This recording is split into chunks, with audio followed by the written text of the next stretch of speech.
Hello, and welcome to Making Creativity Pay, the podcast where we talk to those in the creative industries about how they market and promote their work. My name's Dan Barnett, and this episode's guest is Stu Goldsmith.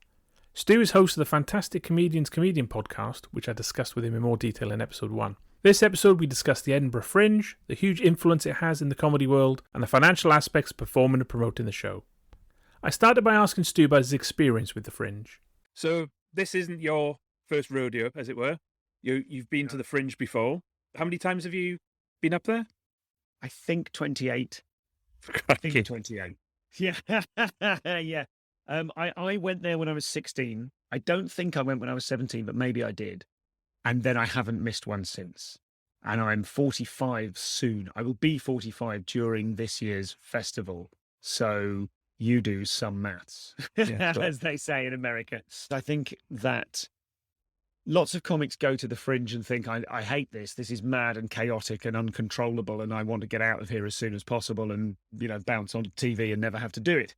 And then there are some people who clearly love going every time, and I'm one of them. I sort of approached it, and my view to the Edinburgh Fringe was always, how can I make sure I can come here every year for the rest of my life?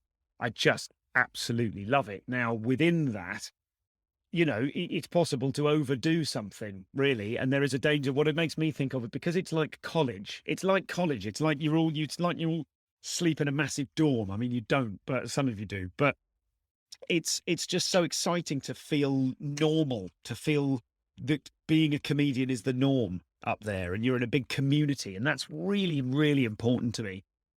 But like uni, you need to make sure that you don't become the ENTS officer that hung on too long. You know what I mean? So I do. It is tainted slightly with me. It is often tainted with this sort of knowledge that there is a much bigger, wider world out there. And I don't know if it's the right thing to do to keep going back and doing the same thing every year. I try and, I'm offering a different product. And I'm seeing lots of stuff and finding it inspiring. But I think there is a danger that you become a little bit too used to it.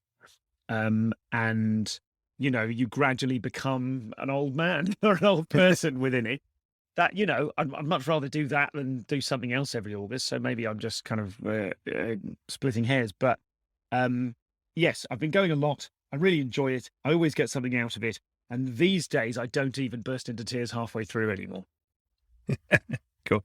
Because, I kind of imagine it's kind of the best of times and the worst of times being there. It's 3 weeks overall. There must be a huge buzz in the city. Like you said, lots of friends, lots of people, new people to see, all that kind of stuff. But I saw someone's tweet, it was an old tweet from 2020 when it was cancelled. They said, well, instead of the festival, why don't you come around and watch me stick 4K on a bonfire? And it has the same effect.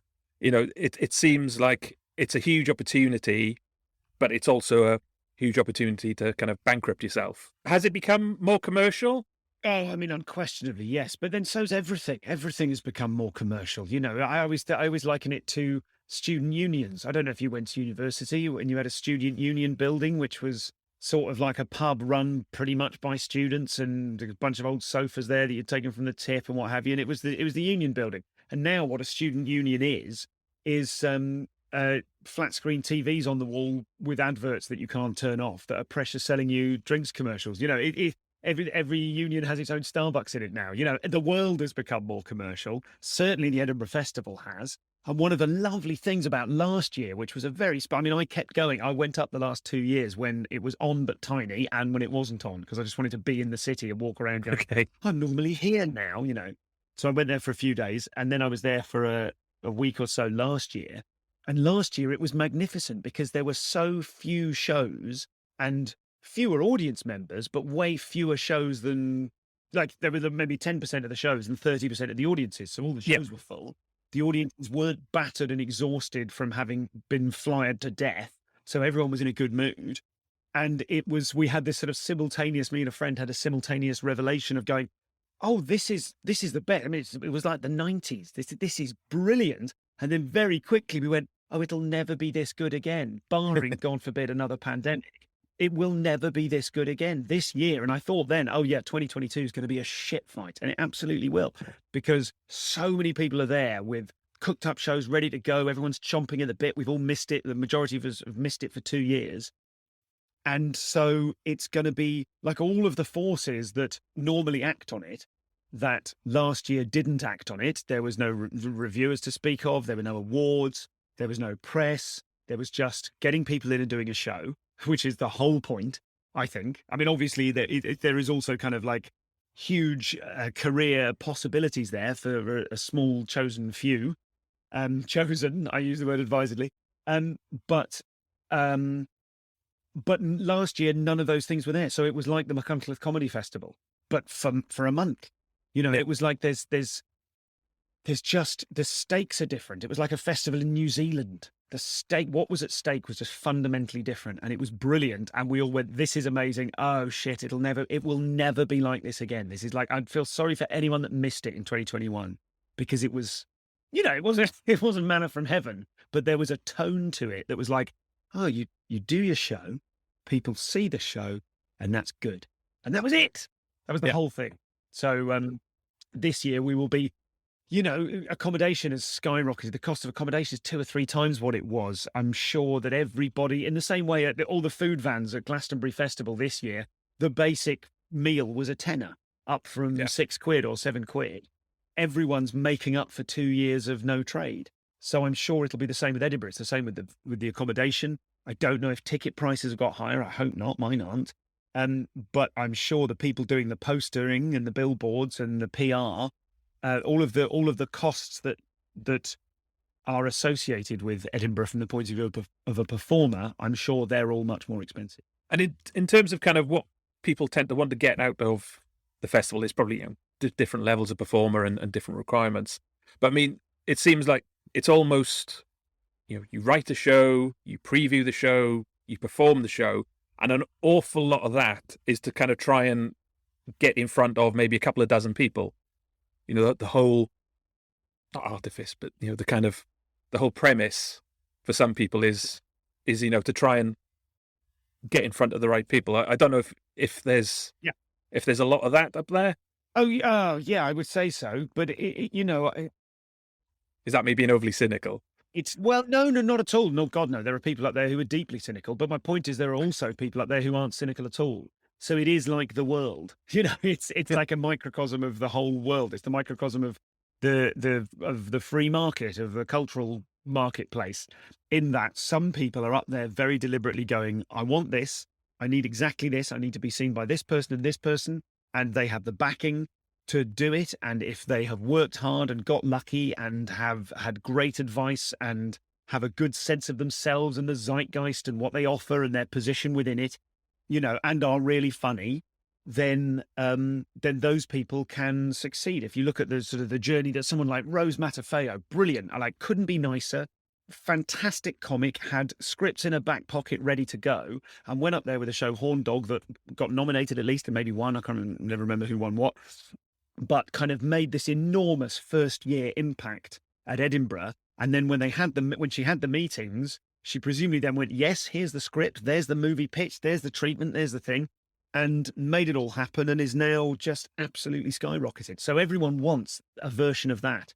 The famous example at the Montreal Comedy Festival from years and years ago was Tim Allen, who turned up with a 5-minute set where he went, this thing needs more power, and it caught fire, and he left there with the home improvement season. And you just go, there we go, there's 20 seasons of or whatever. Everyone wants that.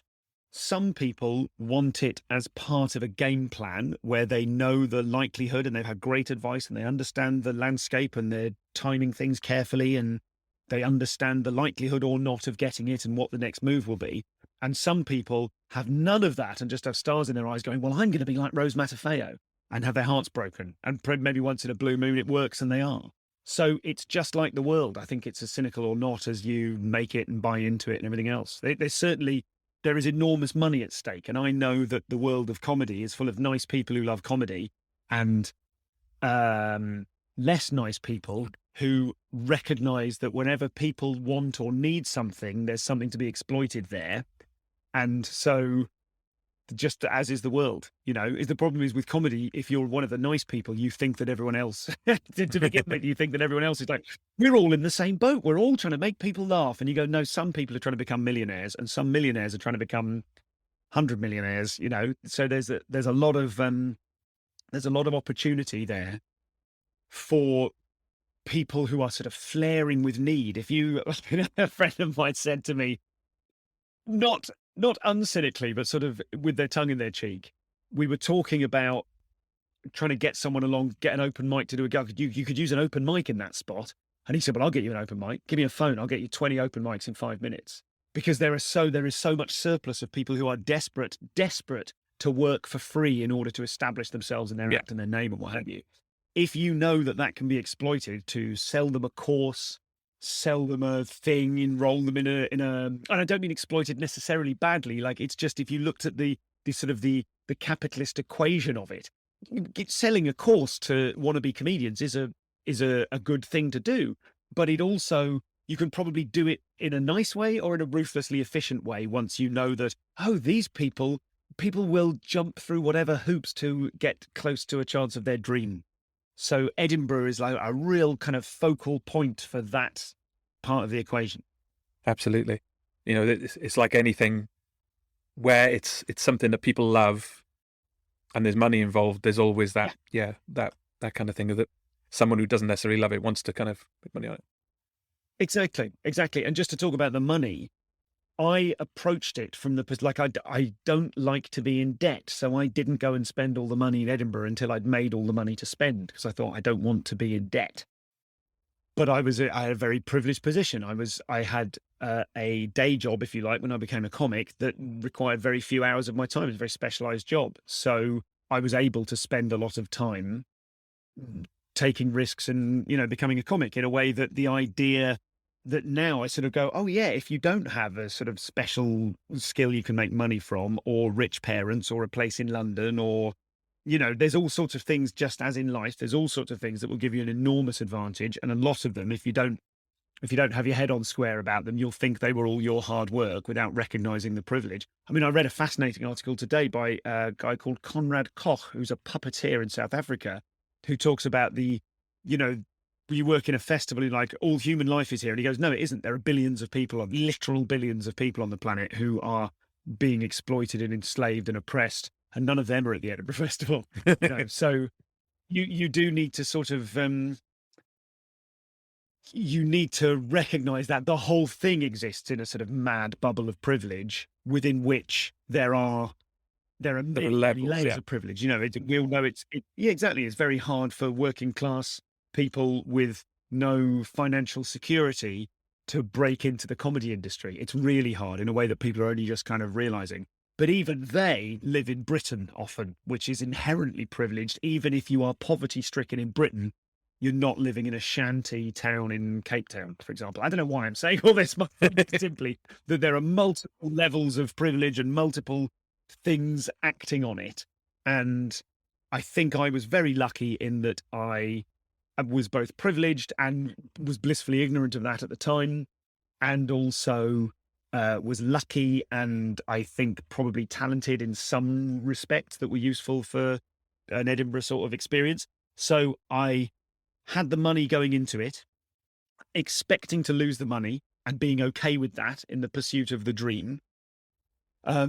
So those are, you know, 3 privileges straight off the top. I had the money. I had the privilege of a good mindset about it, where I thought, I'm going to go in there and lose this money because it's for a good reason. I'll get something out of it. And I had the opportunity to do that a few times and go, oh, actually, I don't know if this is a good thing. I don't know if this is of benefit. I'm happy to say that since then, I have made all the money back by dint of having a comedy career that has enabled me to take on all sorts of work all over the place. And whether I have made the money back, I don't know, because I don't know whether I'd have had the same career without Edinburgh. I suspect not. I guess that's the thing. It's the freedom to fail is the big privilege. Exactly right. I know. That's it. I had the freedom to fail, and then I didn't fail. So yeah, fantastic. That's a result. I always have to caveat this by saying I'm neither rich nor famous. Do you know what I mean? So I could have had a much more successful time at Edinburgh. I remember my first ever Edinburgh. No, not my first ever at all. My debut show. I had no agent, but the appearance of having an agent through a complicated series of mistakes which I made. And it was one of those situations where if I'd taken, it's like Raiders of the Lost Ark, if I'd have taken no action, things would have been much better. But I tried to finagle a relationship with an agent out of a friend of a friend, and then they became my kind of comedy agent to try me out. to try out getting into being a comedy agent, but they didn't, and they sort of forgot about me, but it looked like I had an agent. So I had this incredible barnstorming first year, and no one had my back, and no one was getting in touch saying, hey, you need me to have your back.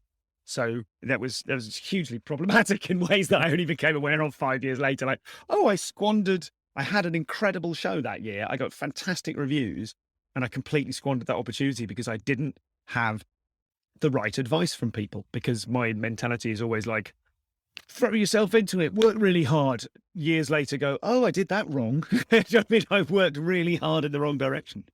Yeah, it must be hard, I'd imagine, especially for, a solo artist, a comedian, that you want to do everything yourself, but obviously in hindsight, you can't do everything yourself, but you want that control. And I'd imagine being a comedian is a bit of a control freak.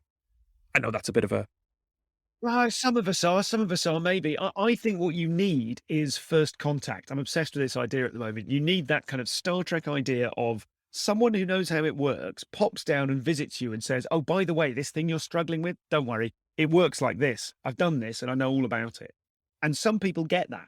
If you are sufficiently talented or interesting that you get a relationship with a strong agent or manager early doors, they and their team can say, hey, don't worry about that. Ignore that. I know everyone's freaking out about that. Forget about it. Trust me, I'll sort you. And they sort you and you learn the stuff.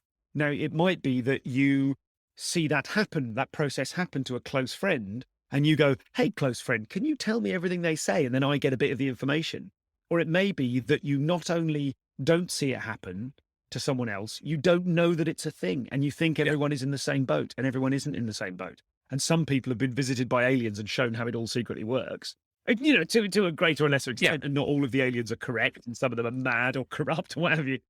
But at least there is sometimes a moment for some very promising acts early doors when someone said, and of course, let's not forget the acts bring different things to it. You've spoken to acts on this podcast, I know, who have marketing backgrounds. Well, if you come to comedy with a marketing background, you create your own contact with the alien world. You know how a lot of it works already, or a parenting comedy, or a friending comedy, or whatever it is. You bring your stuff to it, and then the aliens meet you or not. And if they don't, you can be going for 20 years driving up and down motorways doing work that in retrospect you can sort of look back at it and go, well, a lot of that was pointless because I was putting enormous effort in the wrong direction. Your show is for 8 days. I mean, was that just kind of mixing family and festival, and that was the kind of balance? Yes, my family have not had a proper summer holiday since my children became kind of sentient. So we didn't do that for the last couple of years. So we decided to have a proper holiday, and so there's a couple of things. There's sort of like familial stuff, family related negotiations and stuff and what have you. I'd also spent the last 2 years going, do you know what, man? I don't even need the circuit, every time my wife would listen. So it became a lot harder for me to say, I'm going to Edinburgh now, and this is an important part of my career, because she would quite justifiably say, you've just been telling us you don't need the circuit anymore. So more fool, pandemic era Stu. It was like, I don't need comedy. I do need comedy. But I've just talked my way out of it. With the Fringe, I mean, did you start out earlier this year to say, I'm going to do a week and then I need to write the show? Or did you have something you already had to say, or bit of both? It's an interesting one this year. I didn't know if I could write another show because I hadn't done any writing over the pandemic. I'd spent all my time on other projects, other kind of comedy adjacent projects, some of which I think I spoke to you about last time. And as a result, some people wrote a book in lockdown. Some people wrote jokes every day and came out of it with 2 hours of new stuff. And I created a sort of suite of online products and things and worked on a couple of different business ideas and did that. So I didn't know if I could write another show. So I thought, I don't know if I can commit to a month of doing a show. I think the commitment would mean that I had to do it.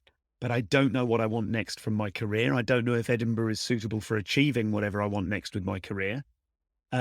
So why don't I do a week of work in progress? So someone mentioned, I think my manager mentioned, why don't you just do a week? Why don't you just do work in progress? And I went, oh yeah, so the relief, I felt like, yeah, good. That could get me back into the writing process, and I could remember. I feel very untethered as a person, and so I felt like, oh, maybe I'll never be able to write another show. but that'll get me there. And now, of course, we're recording this in early July, and I'm thinking, God, I should be doing a month. I've got a show, and it's all stuff I'm desperate to say, and I should have backed myself to do the month, but of course, then the family stuff comes into it as well. So Yeah. we'll see. So I mean, there is an argument now. I've got a pretty good show, and there is a strong argument which I'm quite attracted to for resting that now, pressing pause on that, and spending the next month desperately writing a brand new show to do at Edinburgh for a week. Like that would be a fun, different type of challenge. What I don't have is enough new material, gigs in the diary and previews and stuff to do that. So I don't know what's the most sensible thing to do now. Give it my best shot at writing next. Because the other thing is, if I keep working on the show I'm working on, which, let's face it, is the result of all my current fascinations and preoccupations, it's all stuff I care about. So really, I should double down on that, take it to Edinburgh, really work on it, invite my director to come and see it and begin that kind of relationship anew. And then, ideally, get to September next year, already knowing what next year's Edinburgh show is. I mean, that'd be a nice year. That would be a good way to work on all of my other business plans and propositions and podcasts and everything else, to know that I've already got a really good show in the bag, and then just worry about it in June. Yeah. So maybe I should probably do that. I don't know what I should do. It's art, isn't it? It's art meets commerce, and I never know what the fuck to do with it. Yeah, there's the header for the podcast, I think. Yeah, so at the start you say, right, I'll do a week. If nobody came, I'm sure they will. If nobody came, how much would you be down? So you've got the cost of the venue, the cost of the Fringe. I haven't even thought about it. I mean,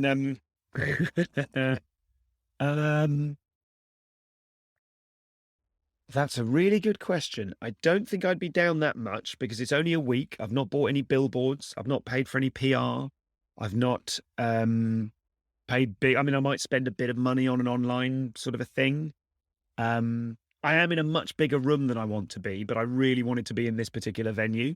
So I wanted to be in like a 50-seater, and I think I'm in 150. And that will annoy me. That's much more on my mind than if no one turns up.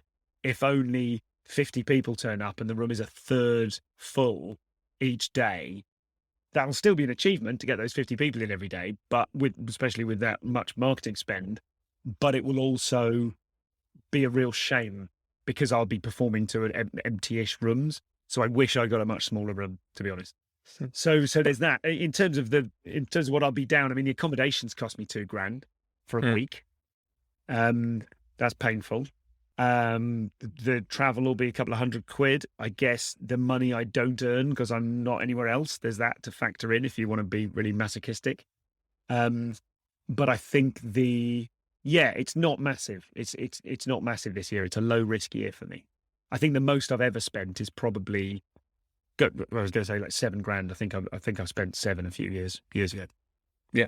So in terms of the venues, do you have a higher fee effectively, per day? Is that how it works? Or are they kind of happy to get people in and they make money off drinks? No, I think it's percentage. I think it's almost always a sort of percentage split. Okay. So, they'll take, honestly can't remember. Like, this is one of the reasons that I'm happy to pay the management the cut they take, is because they could deal with this. They know what's a good deal. Sometimes, it's muddied by the fact that sometimes shows are pay what you want. Some venues are pay what you want. I have in the past done the Free Fringe, really enjoyed doing the Free Fringe. But it kind of has its own limitations. So, so the honest answer is I pay someone so I don't need to know about that effectively. Which makes a lot of sense, yeah. I don't want to bother with any of this. Like, I'm really trying to do that thing in, like, there's two principles to which I'm trying to adhere. One is based on a blog by someone that was in a band. The blog post basically just says, it's the title and a brief explanation, but you don't need the explanation. The title is fuck yeah or no. And I'm trying to live to that principle. If something comes in, I either go fuck yeah, and if I don't feel fuck yeah about it, I go no.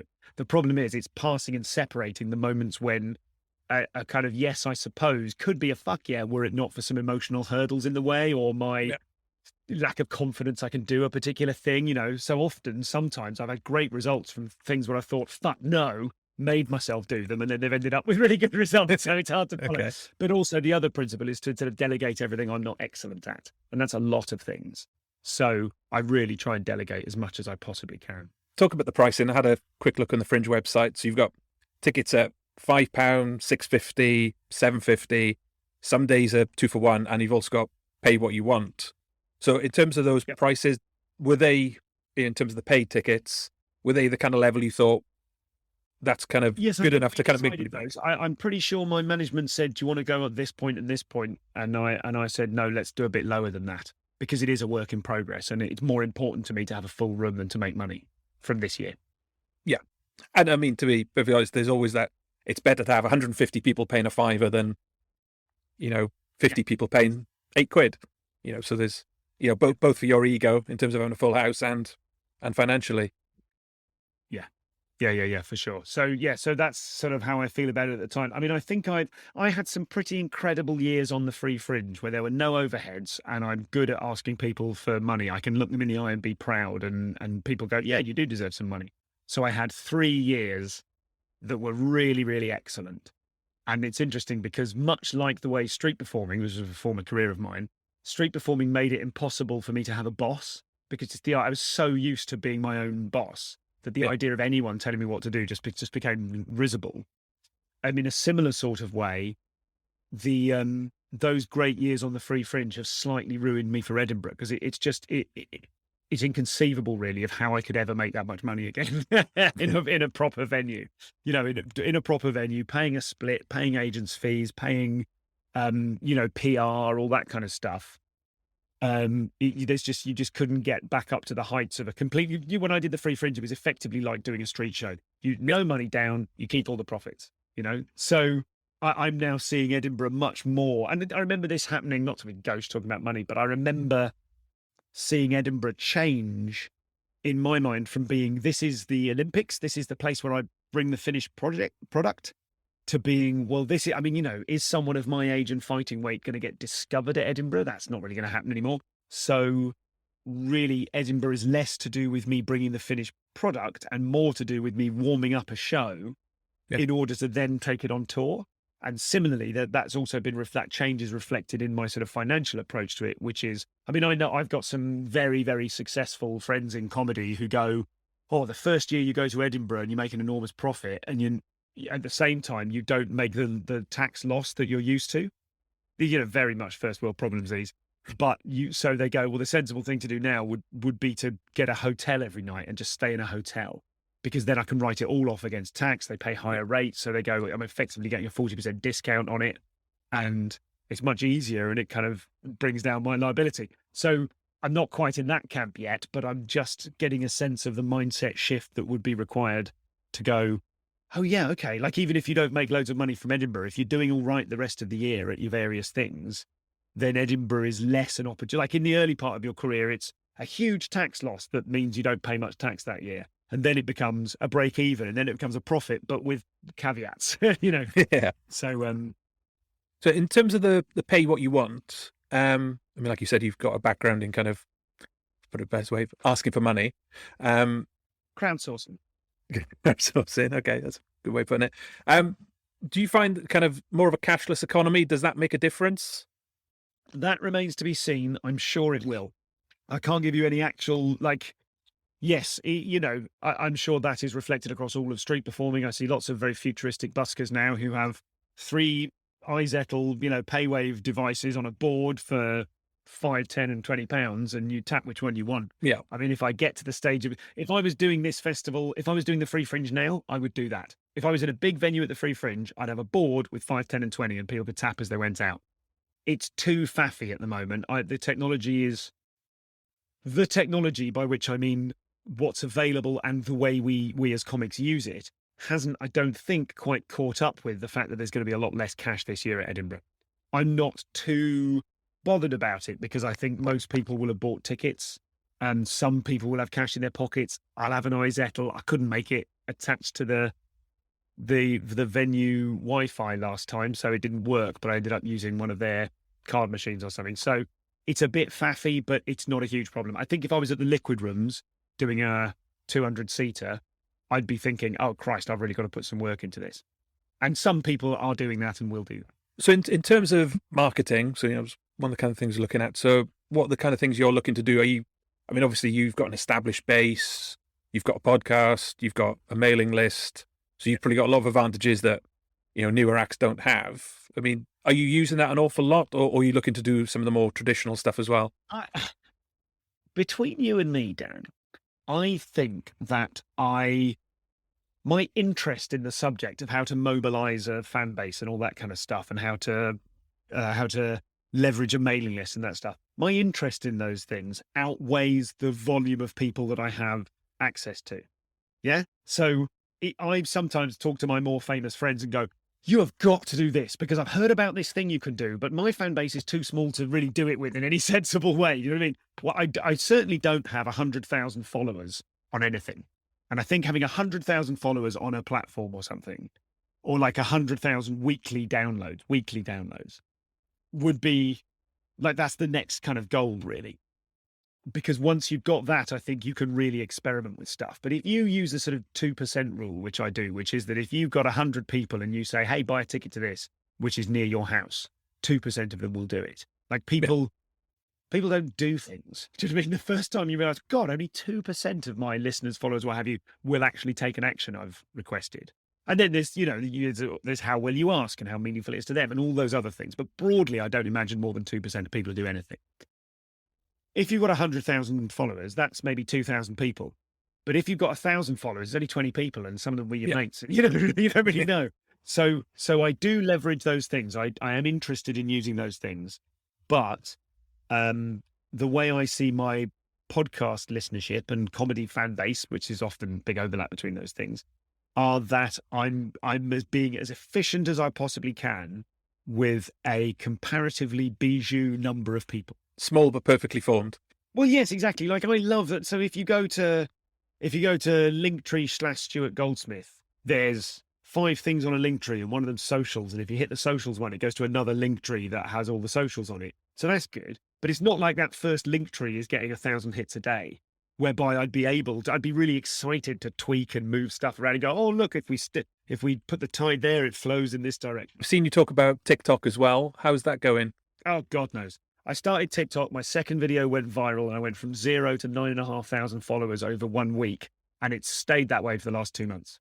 Like one thing I would say actually is really interesting, doing TikTok and Instagram Reels at the same time. If you do 2 platforms at once with the same content, you get much more interesting metrics, and it's much better for your mental health. Because if something goes really high on one and nowhere on the other, you don't feel like a success or a failure. You go, oh, right, it's just different platforms. The algorithm is unknowable. We can all chase it. But then I don't want to be a little monkey jumping on the end of a string, trying to work out what the algorithm wants today as they continually change the algorithm to keep all the monkeys jumping on strings. Like, that is not in my personality. I don't want that. I don't like it. And I can look at someone who's very good at working out what the algorithm wants and providing excellent content, someone like Nigel Ung, for example. And I can look at the incredible life he has, where it's all, like he's making a colossal amount of money and leveraging in all sorts of ways. And I look at him and I'm not jealous of him, because I don't want my job to be an algorithm diviner, an algorithm auger. Do you know what I mean? Where you've got to get the entrails of your comedy every day and go, oh, and what does the algorithm want today? I don't want that for a job. I'm going to say, if someone was offering to be my, I do have one, and we're working out together a sort of like, oh, that works well on Instagram, that works less well. But I'm very happy to outsource those decisions and experiment the data science behind it. And it just seems mad, doesn't it, to think that there's a platform. Everyone, it's like you're a person selling shoes or selling T-shirts. Selling T-shirts online is not about having designs for T-shirts. It's about knowing how to. It's about the margins, the micro% margins of, if I spend this much on Facebook advertising, I make this much. So it isn't a creative job. It's not a T-shirt selling job. It's a maths job. And I don't want to do that with my comedy. I'm not interested in going, they change the algorithm so people can't game it. So everyone learns what the new game is. And then they change it and everyone has to learn what the new game is. I'm bored of that. I like writing jokes and telling jokes. So some people have nailed it through luck or judgment, or having a background in software development, or having first contact from someone who isn't a manager, but who says, hey, I know what the algorithm is and I'll help you. And that's great. And I'm not jealous of them. It's like, I do think it's really fascinating to see the current vogue for people doing I'm a person. I'm I'm the same person, but I'm being a different person. Well, why are you doing that? Well, I'm doing this. Those little micro sketches, they obviously, you can see why they work well. Or Josh Pugh, so funny. Oh my God. Just a short ball or Alistair Green. So you have a video and it's just you, bland magnolia background wall, and you just do a funny idea for 30 seconds and it's funny. Like, I really like that. So, I mean, I'm sort of like, that is a current thing of mine I'm quite interested in trying. And you need to do all the mindset stuff of going, right, don't worry about the numbers, just knock out 50 of them and then see how they went. And don't worry that they will look shit and you will undoubtedly hate the first 50 of them when you look back at them in 5 years if you haven't already deleted them all out of shame. You need to accept that and embrace it and go, do I have funny little ideas? Yes. Could I put them in some format where other people might appreciate them? Yes. Can I cope with them disappearing without trace when I've spent loads of work on them?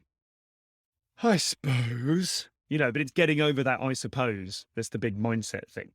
So that, and then the other thing is music. I really, more and more, I'm singing little daft songs to my kids and thinking, I really like singing little daft songs. And I don't play an instrument, but I would love to have, I mean, a loop has a bit been done, but I'd love to have a synth and just set up some synth tracks or some backing tracks and go, this is a dumb little song about a thing. I'm quite excited in that. So I'm more excited about that creatively than the other one. So maybe I'll do that one. Or maybe. So do you see that as purely online, or would you take that on the road, those kind of things? No, I want to do it live. I don't want...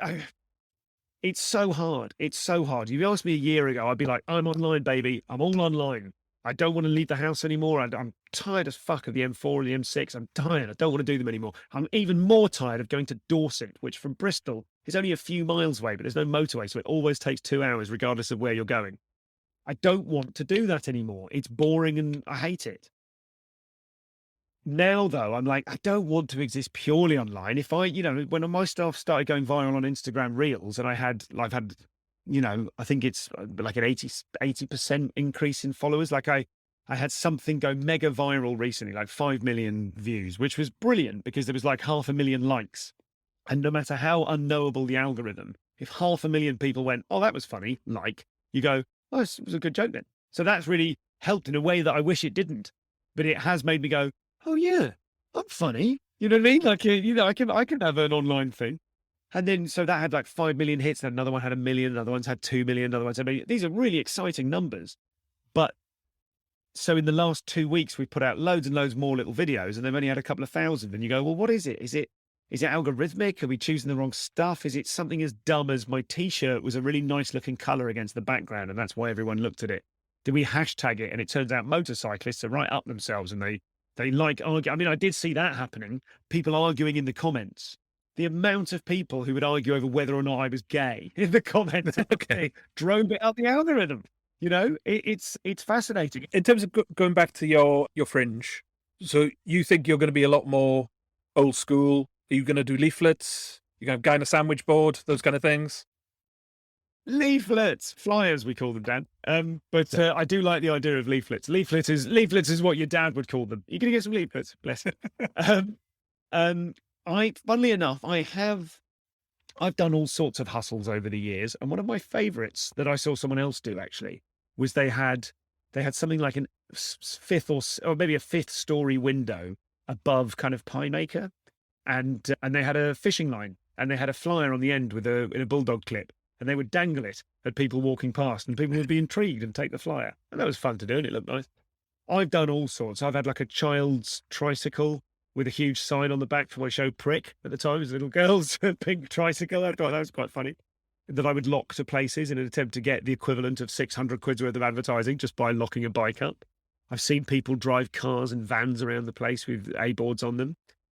When I did live podcasts in 2012, I think that wasn't selling well. And so I just, emergency bought some of that poly board with a thing saying, starting in half an hour, live podcast chats, blah, blah, blah. And just stood outside and then got someone to stand outside with a big stick and it doubled the sales.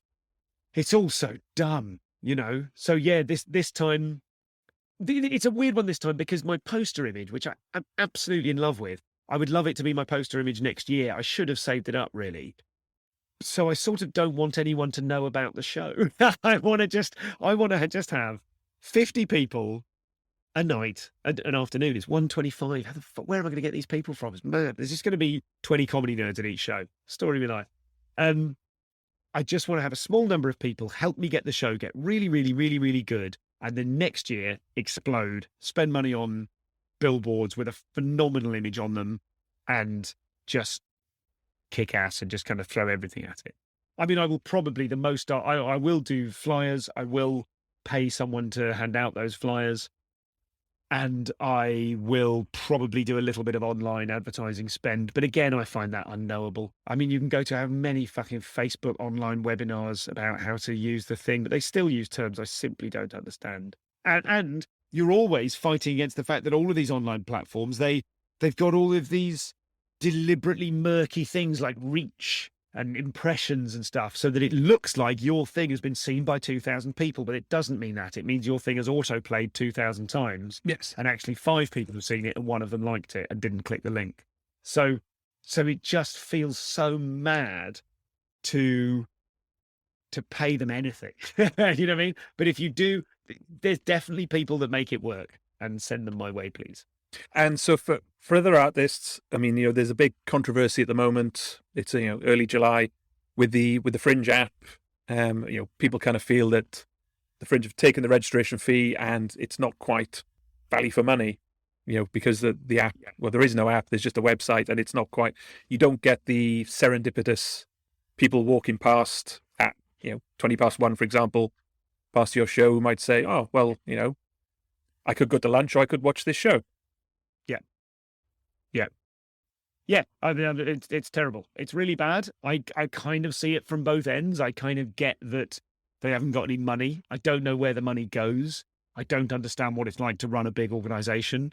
But certainly there's always been the piece between the performers and the organization, which we think is there to facilitate us, but which has its own designs on what it's there for, whilst loudly proclaiming that it's there to facilitate us. The piece between those two groups has always seemed quite uneasy. And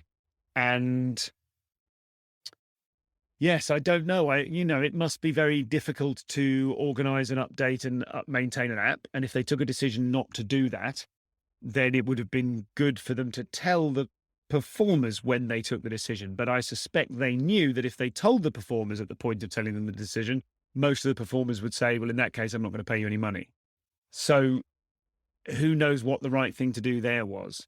Because, does the festival need the Edinburgh Fringe organisation? It's not the festival, we're the festival, So, but if it all just devolved into fiefdoms, as we've seen with the various warring free fringe tribes, that doesn't seem like a great solution either. I think increasingly performers feel like what should be an open access arts festival is sort of being, what's the word, colonized? Or like, if you look at the colonization of public space in Edinburgh, it's sort of a reflection, I think, of what's going on with the Fringe organisation. And you go, sure, oh, here is, say, Bristow Square, which is public space, and then it gets cordoned off and stuff gets put in it, furniture and bars and stuff, in order to sell an incredible volume of alcohol and turn an incredible profit. And then you go, oh, that's the festival. And like, as I talked about at the beginning about student unions, it's the space gets privatized. That's the word, not colonized. Well, kind of colonized, but the space becomes privatized. And that is sort of, you can see that reflected in the sort of the real estate of the geography. There's also a kind of mental real estate that gets privatized when it comes to the Fringe. There is the idea that the Fringe is whoever goes there at one end. And then at the other end, the Fringe is the 4 big venues, or 4.5, 5, whatever big venues, and some free fringe organizations and some others. Yeah. So it would be a sackable offense to change things so that you made less money, but people were happier and the world was a better place. It would be a sackable offense. So I get that Edinburgh exists within that wider context. And of course, that's how it works. And maybe we will look back on it in 50 years' time if we're under the rubble of some sort of apocalyptic event and go, well, wasn't that nice when we all had at least what we had at the time? Thanks for listening. If you enjoyed this episode, check out our previous episodes where we talk to podcasters, freelancers, and writers about their experiences in making creativity pay. Thanks very much for listening.